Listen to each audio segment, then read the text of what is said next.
آج کی یہ پاکیزہ محفل نبی رحمت شفیع امت آقا نامدار مدینے کے تاجدار روحی فدا محمد الرسول اللہ صلی اللہ تعالی علیہ وسلم کے سفر معراج کی یاد کا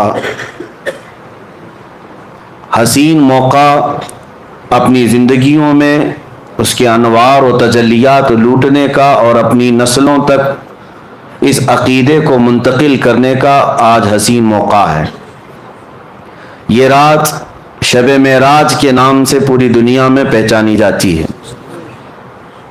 آج یہ کھچا کھچ بھرا ہوا مجمع جو مصطفیٰ کریم صلی اللہ علیہ وسلم کے سفر معراج کو سننے آیا ہے اور اپنی زندگی میں پہلی بار نہیں سن رہے ہیں، ہر سال سنتے ہیں۔ ابھی نعت گو شاعر نے آپ سے یہ کہا کہ مجھے دیکھنے یہ لوگ آئے ہیں، نہیں میرے عزیزو، حقیقت میں یہاں پر میرے مصطفیٰ کو سننے کے لیے آئے ہیں۔ اور ایک حقیقت میں آپ کو بتا دوں، معراج کی محفل میں آنے کا ایک عظیم مقصد سب کا یہ ہے کہ دل میں جو ہے وہ چہرے پر عیاں ہوتا ہے۔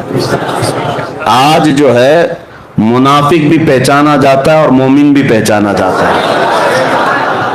ہم معراج کی محفل میں آتے ہیں یہ بتانے کے لیے کہ ابو جہل والے ہیں یا ابو بکر صدیق والے ہیں۔ وہ اندھیریاں، وہ سناٹے، وہ ویرانیاں کہیں اور ہوں گی، لیکن سنیوں کی مسجد میں اجالے ہی اجالے، اس لیے کہ ہم رسول اللہ کے، جنت رسول اللہ کی، اور نور والے رسول ہیں تو محفلیں بھی نور ہی نور ہے۔ الحمدللہ میں سب سے پہلے آپ کو مبارکبادی پیش کرتا ہوں کہ اللہ تبارک و تعالیٰ نے تمہیں اجالوں میں رکھا اور قبر میں بھی اللہ میرے مصطفیٰ کا اجالا نصیب فرمایا۔ جن راتوں کو تم نے اجالا کیا ہے یہ میرے مصطفیٰ کی یاد میں اجالا کیا ہے۔ ہاں، لوگوں کو آج ہزار اعتراضات ہونے دو، معراج کہاں سے ثابت ہے، معراج کی شب میں مسجدوں کو لائٹنگ کیوں کیا جاتا ہے، کیوں قمقمے لگائے جاتے ہیں، کیوں سجایا جاتا ہے، یہ سب اعتراضات چھوڑو، یہ ایمان و نفاق کی بات ہے، ایمان و نفاق کی بات ہے۔ میں تو یہی بات جانتا ہوں کہ تمہیں تمہارے چور بیٹوں کے برتھ ڈے پر سجانے میں کوئی اعتراض نہیں ہوتا، تمہارے ناجائز ہیپی اینیورسری میں سجانے کو کوئی اعتراض نہیں ہوتا، اور ہمیں کائنات کے دولہا کے آنے پر سجانے میں، یہ اللہ تعالیٰ کی عطائیں اپنے اپنے نصیب کی بات ہے۔ تمہیں چوروں کی خوشیاں مبارک، ہمیں رسول پاک کی معراج ہے۔ ہم نبی پاک صلی اللہ تعالیٰ علیہ وسلم سے ریلیٹڈ ہر چیز کی خوشی دھوم دھام سے مناتے ہیں، اور اللہ نے سنیوں کو ہی یہ حصہ عطا کیا ہے، میلاد بھی تم ہی مناؤ، معراج بھی تم ہی مناؤ۔ ہاں، نبی پاک صلی اللہ تعالیٰ علیہ وسلم سے ریلیٹڈ ہر چیز تمہیں وراثت میں دی گئی ہے۔ ہاں، جن کا حصہ نہیں ہے، جن کا نصیبہ نہیں ہے، مولا نے انہیں دنیا میں بھی محروم رکھا ہے، اور انشاءاللہ قیامت میں دیکھنا ہے، عرش حق ہے مسند رفعت رسول اللہ کی، دیکھنی ہے حشر میں عزت رسول اللہ کی، دیکھنی ہے حشر میں عزت رسول اللہ کی۔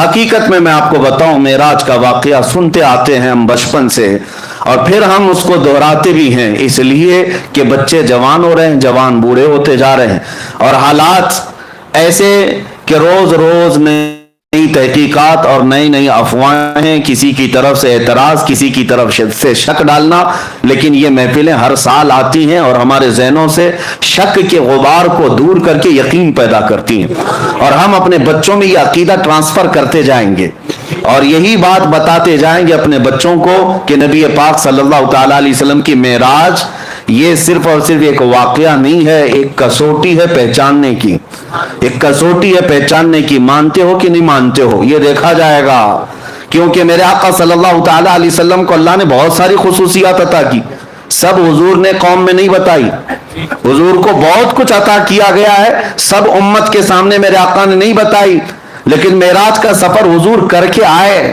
بتانا کیا ضروری تھا؟ حضور کو اللہ نے نوازا ہے، نبی پاک صلی اللہ تعالیٰ علیہ وسلم کو قرب میں بلایا ہے، ساری نعمتیں اللہ نے اپنے حبیب کو عطا کی، لیکن آ کر کے میرے آقا نے امت کے سامنے رکھا کیوں، بتایا کیوں؟ اسی لیے کہ اب دیکھا جائے گا مومن کون ہے، منافق کون ہے، یہ بتانا حضور پاک صلی اللہ تعالیٰ علیہ وسلم کی سنت ہے. اور جو آج بھونکتے ہیں ان مولویوں کو میں کہتا ہوں حضور نے معراج کا واقعہ خود بیان کیا. آج تک سنیوں کی مجلس سے جو عالم بیان کرتا ہے وہ میرے مصطفیٰ کی سنت پر عمل کرتا ہے. معراج کا واقعہ بیان کرنا خود میرے آقا صلی اللہ علیہ وسلم کی سنت مبارکہ ہے. ہم اس عظیم سنت کو زندہ کرنے آئے ہیں. میرے عزیزوں، معراج کا سفر جو ہے وہ حقیقت میں ایک معجزہ ہے. وہ ایک معجزہ ہے. معجزہ کسے کہتے ہیں؟ یہاں پر بہت ساری مجھے آج بحث کرنی ہے علمی اعتبار سے، دلائل کی روشنی میں، لیکن اس سے پہلے مختصر انداز میں واقعہ معراج کو عرض کیے دیتا ہوں. معراج کا سفر پہلے سن لیتے ہیں اور اس پر آنے والے اعتراضات، چاہے وہ جدید ٹیکنالوجی کے دور میں سائنس کے اعتبار سے کوئی یا کسی بھی اپنی من گھڑت تعویلات کی بنیاد پر اعتراض کرتا ہے تو ہم اس کا شافی و کافی جواب رکھتے ہیں. الحمدللہ نبی پاک صلی اللہ تعالیٰ علیہ وسلم کے اعلان نبوت کے بعد مسلسل کفار و مشرکین کی طرف سے تکلیفیں بڑھتی جاتی تھیں. ہر دن ایک نیا فتنہ، ہر دن صحابہ کی آزمائش. نبی رحمت صلی اللہ تعالیٰ علیہ وسلم کو کس طرح کی اذیتیں دی گئی. بائیکاٹ کیا گیا، سوشل بائیکاٹ کیا گیا. نبی پاک صلی اللہ علیہ وسلم کے غلاموں کو مارا گیا، قتل کیا گیا، شہید کیا گیا، سب دیکھا. نبی پاک صلی اللہ تعالیٰ علیہ وسلم نے اعلان نبوت کے 10ویں سال کے بعد غمگین تھے. آپ کا قلب اطہر غمگین تھا. اللہ رب العزت نے یہی 26ویں رجب کا دن گزار کر کے جو 27ویں شب آئی، جبرائیل امین کو بھیجا کہ جاؤ میرا محبوب کبیدہ خاطر ہے، میرا محبوب غمگین ہے. میں محبوب کو دنیا کی نہیں اپنے قرب کی لذتیں دینا چاہتا ہوں. ہم اور آپ پریشان ہوتے ہیں تو ہمارے دل کو بہلانے کے لیے کئی جگہ ہیں. کوئی پہاڑ کے اوپر جائے، کوئی سمندر کے کنارے جائے، کوئی باغیچے میں چلا جائے. یہ ہمارے اور تمہارے دل بہلانے کی جگہ ہو سکتی ہیں، لیکن اللہ کا محبوب جب غمگین ہو تو اس رسول کو دل بہلانے کے لیے اللہ نے دنیا کے کوئی مقامات نہیں رکھے. فرمایا سیدھے محبوب کو بلاؤ اور جنت کی سیر کراؤ اور عرش و کرسی لوح و قلم دکھاؤ اور پھر لامکان کی سیر کے بعد رب ذوالجلال کے قرب کی لذتیں دی جائے. میرے آقا صلی اللہ تعالیٰ علیہ وسلم کو کس طرح بلایا گیا؟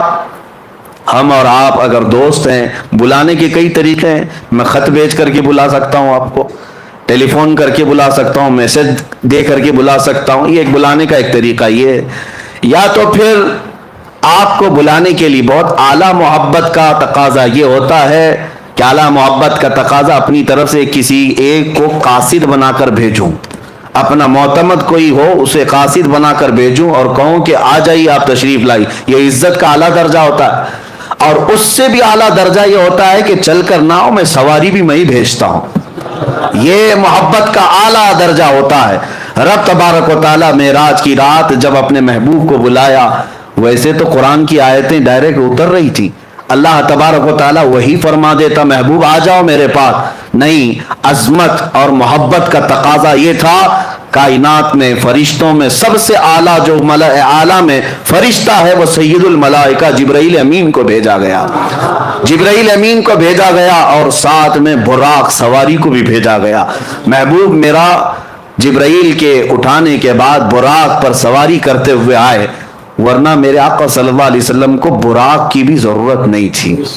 براق سواری کی بھی ضرورت نہیں تھی کیونکہ براق ایک سواری ہے. آخر میں آپ معراج کے واقعے میں سنیں گے براق سواری بھی ایک جگہ جا کر کے رک گئی، اس کی لمٹ ختم ہو گئی. اس کے بعد کون چلا؟ سدرا سے بھی آگے کون گیا؟ جبرائیل امین سے پوچھو. وہاں سے بھی آگے کون گیا؟ ضرورت نہیں تھی، لیکن یہ عظمت ہے، یہ عزت ہے. حضور پاک صلی اللہ تعالیٰ علیہ وسلم سے اللہ تبارک و تعالیٰ جو محبت فرماتا ہے اس محبت کا تقاضا ہے. اب نبی پاک صلی اللہ علیہ وسلم کی حدیث سنتے ہیں. حضور نے خود فرمایا، میں حتیم حرم میں یا حرم کا جو حصہ ہے مطاف، وہاں پر حضور صلی اللہ تعالیٰ علیہ وسلم آرام فرما رہے تھے. جبرائیل امین رات کے وقت آئے. 3 مرتبہ حضور پاک صلی اللہ علیہ وسلم کے پاس ہوا ہے اور تیسری مرتبہ حضور صلی اللہ تعالیٰ علیہ وسلم جب بیدار ہوئے تو عرض کیا کہ آقا رب ذوالجلال آپ کو اپنے جلوہ خاص میں دعوت دے رہا ہے، آپ چلیں سفر پر.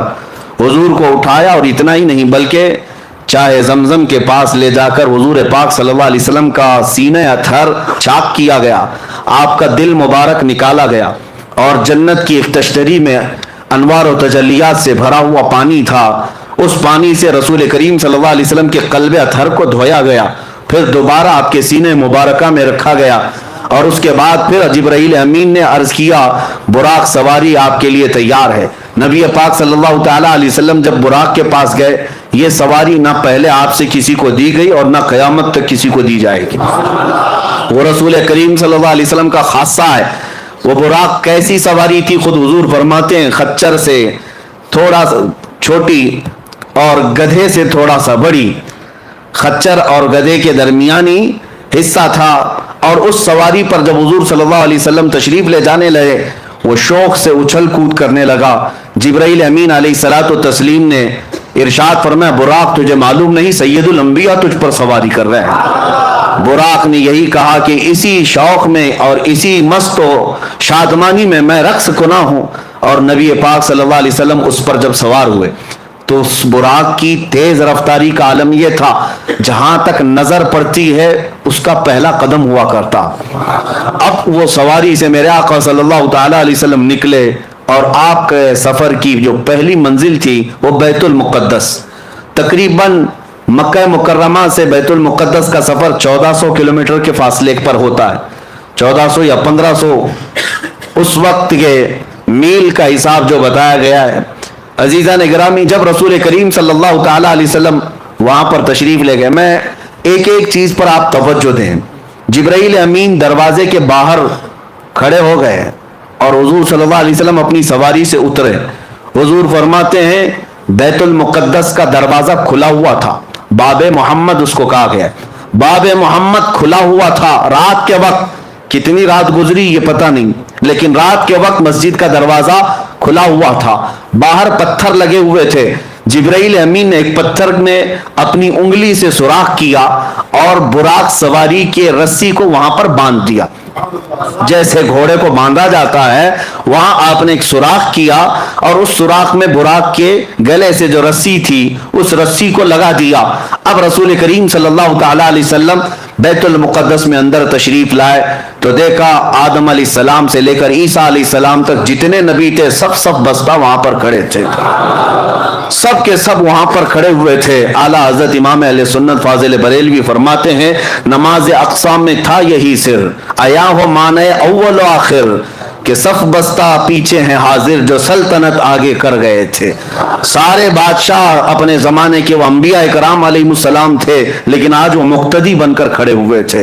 سب سے آگے میرے آقا صلی اللہ تعالی علیہ وسلم مصلی امامت پر گئے، اور ان تمام نبیوں کی میرے آقا نے امامت فرمائی۔ وہ کون سی نماز تھی؟ معراج کی شب حضور صلی اللہ علیہ وسلم نے جو انبیاء کو پڑھائی، یہ نماز امتیوں کی نمازوں کی طرح نہیں ہے، وہ نبیوں کے لیے خاص نماز تھی۔ اس جماعت کا امام بھی خاص تھا اور مقتدی بھی خاص تھے۔ اس نماز کے بعد ایسا ہی نہیں ہے کہ نماز ہو گئی، بلکہ اولو العزم جتنے انبیاء کرام مرسلین اعظام تھے ان سب نے حضور صلی اللہ تعالی علیہ وسلم کی تعریف میں قصیدے سنائے۔ حضرت ابراہیم علیہ السلام نے میرے آقا صلی اللہ علیہ وسلم کی تعریف سنائی، حضرت موسیٰ علیہ السلام نے تعریف سنائی، حضرت اسماعیل علیہ السلام نے تعریف سنائی۔ یعنی یہ بھی آپ دیکھیں محفل مصطفیٰ جب لگی ہوتی ہے، پہلے جو ہم نعتیں پڑھتے ہیں یا سنتے ہیں یہ انبیاء کی سنتیں ہیں، انبیاء کرام کی سنتیں ہیں۔ حضور صلی اللہ تعالیٰ علیہ وسلم کے قصیدے سنائے، پھر نبی پاک صلی اللہ تعالیٰ علیہ وسلم بیت المقدس سے نکلتے ہیں۔ یہ سفر میں پورے معراج کے سفر کو 3 مرحلوں میں بتاتا ہوں، 3 مرحلے، 3 سٹیپ۔ پہلا مرحلہ مسجد حرم سے بیت المقدس تک، اور دوسرا مرحلہ یہاں سے شروع ہوتا ہے اب آسمانوں کا، یہاں سے نبی پاک صلی اللہ تعالیٰ علیہ وسلم آسمانوں کی طرف نکلے۔ اب آسمانوں کا سفر، پہلے آسمان پر گئے، دروازہ ہے آسمان میں، جبرائیل امین نے دروازے کھولنے کا حکم دیا، دربان نے پوچھا کون ہے، کہا محمد عربی صلی اللہ تعالیٰ علیہ وسلم آئے ہوئے ہیں، دروازہ کھول دیا گیا۔ پہلے آسمان پر جب گئے وہاں حضرت آدم علیہ السلام سے میرے آقا کی ملاقات ہوئی، وہاں پر ملاقات کے بعد دوسرے آسمان پر حضور صلی اللہ علیہ وسلم تشریف لے گئے. یہ ایسا نہ سمجھے کہ ایک گیٹ سے دوسرے گیٹ جا رہے ہیں. ایک آسمان سے دوسرے آسمان کا سفر رسول کریم صلی اللہ علیہ وسلم کی احادیث کی روشنی میں 500 سال کی مسافت کا ہے. 500 سال کی مسافت کا. اور وہ میرے آقا صلی اللہ تعالی علیہ وسلم دم زدن میں طے کرتے چلے گئے. یہ کیسے ہوا اور کیسے ممکن ہو سکتا ہے، اس پر ہم بعد میں بحث کرتے ہیں. دوسرے آسمان پر جب نبی پاک صلی اللہ علیہ وسلم تشریف لے گئے، وہاں پر بھی دروازہ کھولا گیا. دوسرے آسمان پر عیسیٰ علیہ السلام اور یحییٰ علیہ السلام سے ملاقات ہوئی. تیسرے آسمان پر گئے رسول کریم صلی اللہ تعالی علیہ وسلم، وہاں حضرت یوسف علیہ السلام سے ملاقات ہوئی. چوتھے آسمان پر گئے نبی پاک صلی اللہ تعالی علیہ وسلم کی وہاں پر ملاقات حضرت ادریس علیہ السلام سے ہوئی، حضرت ہارون علیہ السلام سے. پانچویں آسمان پر حضرت ادریس علیہ السلام سے ملاقات ہوئی. چھٹے آسمان پر اولو العزم پیغمبروں میں سے سیدنا کلیم اللہ موسیٰ علیہ السلام سے ملاقات ہوئی. ان کے بعد پھر ساتویں آسمان پر پہنچے.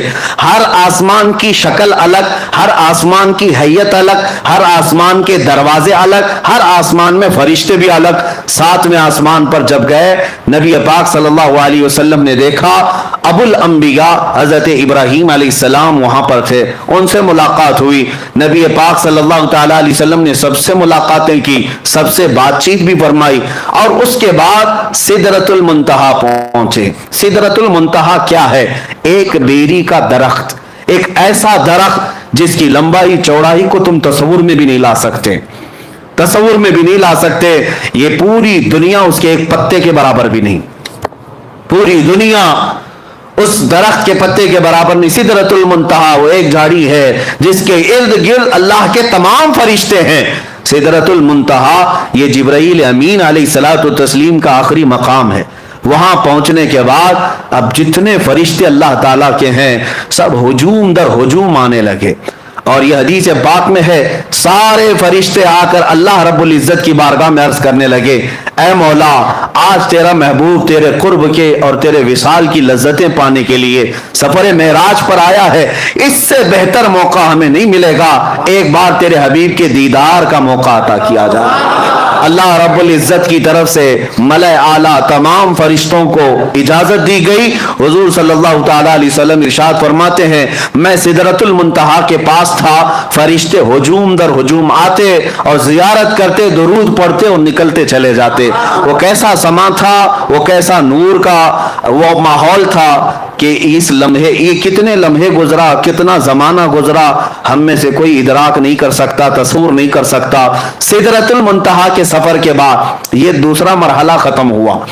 یہ سیکنڈ اسٹیپ، 3 اسٹیپ میں بتا رہا ہوں. تیسرا مرحلہ سدرۃ المنتہا کے بعد براق کو بھی چھوڑ دیا گیا. جبرائیل امین بھی وہاں رک گئے اور حضور صلی اللہ علیہ وسلم نے ان سے کہا کہ چلو جبرائیل آگے. تو جبرائیل کہنے لگے لو دنوت انملتن، اگر میں ایک رائی کے دانے کے برابر بھی آگے بڑھ جاؤں تو اللہ کی تجلی سے میرے پر جل جائیں گے. اس سے زیادہ کی لمٹ نہیں ہے، اس سے آگے نہیں جا سکتا. آپ تشریف لے جائیں، آپ کا رب آپ کا حامی و ناصر ہے. نبی پاک صلی اللہ علیہ وسلم اس کے آگے کا جو سفر فرماتے ہیں. پھر بھی ابھی ایک سواری لائی گئی جس کو رف رف کہا گیا. رف رف یہ براق سے بھی کئی ہزار درجے تیز رفتار، براق سے کئی ہزار درجے تیز رفتار. اس میں جب نبی پاک صلی اللہ تعالی علیہ وسلم سوار ہوئے تو جہاں تک جبرائیل کی نظریں جاتی تھی وہاں تک رف رف گیا. پھر حضور صلی اللہ تعالی علیہ وسلم کو رف رف سے بھی اترنے کا حکم ہوا. رف رف سے جب آپ صلی اللہ علیہ وسلم اتر آئے تو اس سواری کو بھی چھوڑ دیا گیا. اب حکم ہوا کہ اب محبوب اکیلے جائیں، اس سے آگے اب کسی کا سفر نہیں ہے، اب آپ اکیلے جائیں. اب جس جگہ میرے آقا صلی اللہ علیہ وسلم گئے اس کو کہتے ہیں لا مکان. اس کو کیا کہتے ہیں؟ لا مکان. لا مکان کا مطلب ہوتا ہے مکان ہے ہی نہیں، جگہ ہے ہی نہیں. کیا بولو گے اس کو؟ اس کا نام کیا ہے؟ اس کا نام کیا؟ اچھا، اور دوسری بات وہ کہاں ہے، کیسا ہے، کدھر ہے، یہ بھی نہیں پتا. ہم یہاں ہیں تو ہمارے جہتیں ہیں، 6 جہت مشہور ہے. جہت کس کو کہتے ہیں؟ ڈائریکشنز کو. ایک سامنے، ایک پیچھے، ایک دائیں، ایک بائیں، ایک اوپر، ایک نیچے. اس کو جہت کہتے ہیں. سامنے ہونا، پیچھے ہونا، دائیں ہونا، بائیں ہونا، اوپر ہونا، نیچے ہونا، یہ جہت ہے، یہ سمت ہے. نبی پاک صلی اللہ تعالی علیہ وسلم جہاں تشریف لے گئے وہاں کوئی جہت ہی نہیں،